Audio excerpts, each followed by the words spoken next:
नमस्कार, आप देख रहे हैं स्वराज एक्सप्रेस में हूं आपके साथ राघवेंद्र। बुलेटिन की शुरुआत करेंगे बड़ी खबर के साथ। खबर रायपुर से है, जहां अस्पताल मेकाहारा में कॉल मी सर्विसेज का घोटाला सामने आया है। सरकार से 200 कर्मचारियों का कई साल तक वेतन लिया जा रहा था। 60 से 70 कर्मचारी से काम करवाते थे।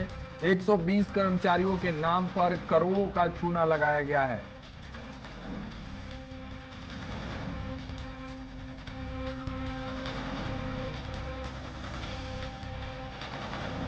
इस वक्त की बड़ी खबर है, रायपुर से आपको बता रहे हैं अस्पताल मेकाहारा में कॉल मी सर्विसेज का घोटाला सामने आया है।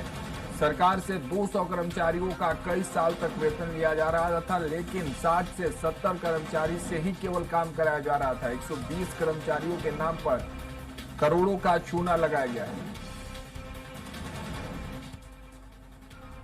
चलिए, हमारे सहयोगी गोपी साहू जुड़ चुके हैं, उनसे समझते हैं। गोपी, क्या कुछ जानकारी इस खबर पर? अस्पताल मेकाहारा में कॉल मी सर्विसेज का बड़ा घोटाला सामने आया है। जी बिल्कुल, मेकाहारा में कॉल मी कंपनी के द्वारा इसमें लाखों का जो घोटाला है उसका मामला सामने आया है, जिसमें लगभग 100 से 120 कर्मचारियों के नाम पर शासन से पैसे ले लिए जाते थे, लेकिन उनकी ड्यूटी नहीं लगाई जाती थी। महज 60 से 70 कर्मचारियों के द्वारा ही सुरक्षा का जो काम है वो कराया जाता था, और 100 से 120 लोगों कर्मचारियों की जो पेमेंट है वो इस कंपनी के द्वारा गबन कर दिया जाता था। कंपनी के द्वारा, कॉल मी कंपनी के द्वारा ये कहा गया है कि लगभग 200 से अधिक कर्मचारियों की को लेकर वहाँ पर दर्ज किए गए हैं नाम, और उनके नाम से वेतन जो है वो कॉल मी कंपनी के द्वारा लिए जाते हैं।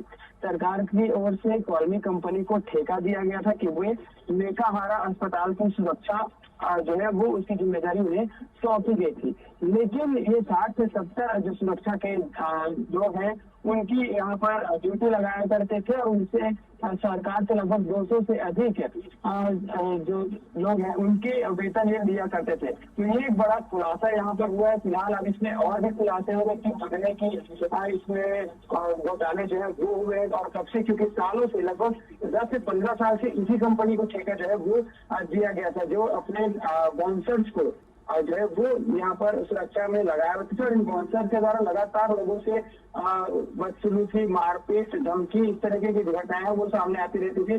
बीते दिनों भी इन्हीं बाउंसर्स के द्वारा पत्रकारों पर हमला किया गया था, उन्हें जान से मारने की धमकी दी थी, बंदूक लहराई गई थी। तो ये इन्हीं की हरकतें थी, और ये एक और जहाँ लोगों से बदसलूकी किया करते थे, मारपीट किया करते थे, वही दूसरी ओर सरकार को भी ये गहरा चूना जो है अब वो लगा रहे थे। फिलहाल इस पर क्या कुछ अब सरकार संज्ञान लेती है, क्योंकि कहीं ना कहीं ये चोट स्वास्थ्य विभाग को इस तक पहुंचाया गया है, लाखों की छुड़ावन का मामला सामने आया, इस पर क्या कुछ बिल्कुल बिल्कुल गोपी, देखिए बड़ा घोटाला है और ये कहीं ना कहीं बड़ा खुलासा भी है। इस पर अब देखने वाली बात होगी कि अब आगे और जब जांच होगी तो क्या कुछ और आगे सामने निकल कर आता है। फिलहाल बहुत बहुत शुक्रिया गोपी, हमारे साथ जुड़ने के लिए, तमाम जानकारियों के साथ।